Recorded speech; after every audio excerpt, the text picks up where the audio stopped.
Hello, my name is Sascha Gabizon. I'm the Executive Director of Women in Europe for a Common Future and our international division, Women International for a Common Future. We are a network of 150 environment and women's organizations in 50 countries. We have offices in Germany, France and the Netherlands. I'm currently in our German office. And we work on the issues of sustainable development and environmental health. And I want to talk to you today about the health impacts of radioactivity and radioactive contamination. I'm very sorry that I cannot be with you at the event in New York today. I had to go back for an urgent matter here. But I'm glad that we have found Susan Atzner of UN NGLS to speak on the results of their regional consultations. So I will just give you a very short overview of what we work on. You can find that on our website. Also, we have published last year this report on non-communicable diseases and their environmental determinants, and we have a chapter specifically on radiation impacts of health. So I will look at some of the key issues I had wanted to discuss with you today. We know that nuclear energy presents a highly significant health and environmental risk. We know that ionizing radiation is able to damage the structures of the human cells, and that cells who are impacted by radiation may die or can potentially develop cancers years after exposure. We know that after nuclear accidents, such diseases as cancer, cataracts or heart diseases have developed many years later. For example, in Chernobyl, we had an increase in thyroid cancers in the area surrounding the power plant. But not only the cancers, but also other diseases are of great concern. The United Nations Scientific Committee on the Effects of Atomic Radiation estimates that between 30,000 and 207,000 children have been born with genetic mutations due to the nuclear radiation from the Chernobyl disaster in that part of the region. We have looked too little at the reproductive health impacts of nuclear energy. First of all, of course, of the accidents, but also of the normal operation of nuclear power plants. Let's look at Chernobyl. We know that lower fertility rates were observed in the affected areas and a dramatic increase of stillbirth after the Chernobyl accidents. But even in Poland and Germany and other regions of Western Europe, we have had fewer live births, more miscarriages and more children with Down syndrome. In Germany, there has been extensive research on this, and we have the phenomenon of the lost girls. There is a gender gap statistically shown of some 440,000 missing girls who were not born in the period of 1987 to 2000.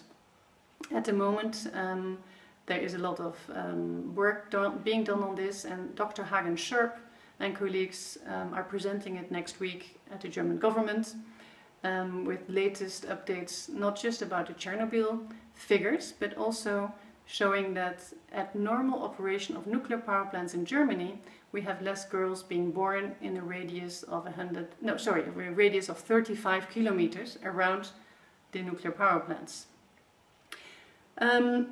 So children are at higher risk from ionizing radiation. This is mainly because cell division during child growth is faster, and the dividing cells are more susceptible to mutation than resting cells. Cells acquire the ability to recognize and repair damaged cells, but that's only later in childhood. In the first month of a child's life, damaged cells cannot yet repair themselves. And the so-called KICK study, done in Germany and mandated by the Federal Office for Radiation Protection, showed that we did not only have less girls being born, but we also had an increase of leukemia of children living near nuclear power plants. That was in a radius of 5 kilometers around nuclear power plants. So when we look at all these cases, we should also look at the intergenerational impacts.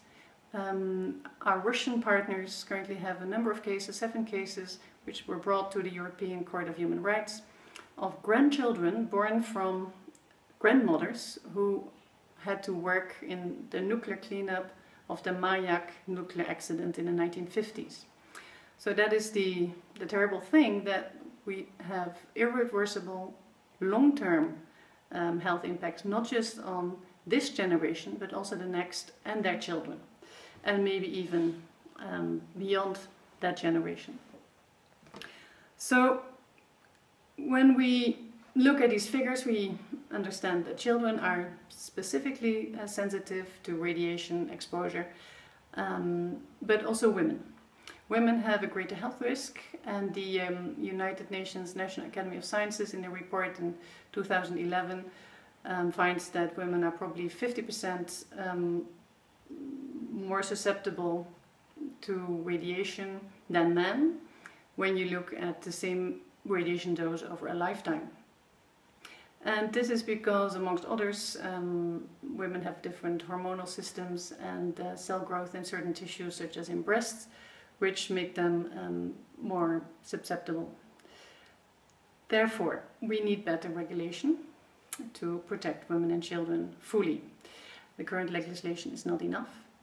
And that's also why we are very, very concerned about the situation in Fukushima. We think it's irresponsible of the Japanese government to have partly reopened the radioactively contaminated zones around Fukushima for families to go back, including children. The exposure is 20 times higher than that what is allowed, and even that level is far too high according to these figures on differences between men, women and children. So we believe that these children specifically should be better protected and not be sent back to the Fukushima areas. Now, this is certainly an area where the UN should work. We clearly need global agreements and strengthening of regulation, and the institutions working on it. Currently, the UN is more used as propaganda for the nuclear industry and is not protecting our right to live in a healthy environment.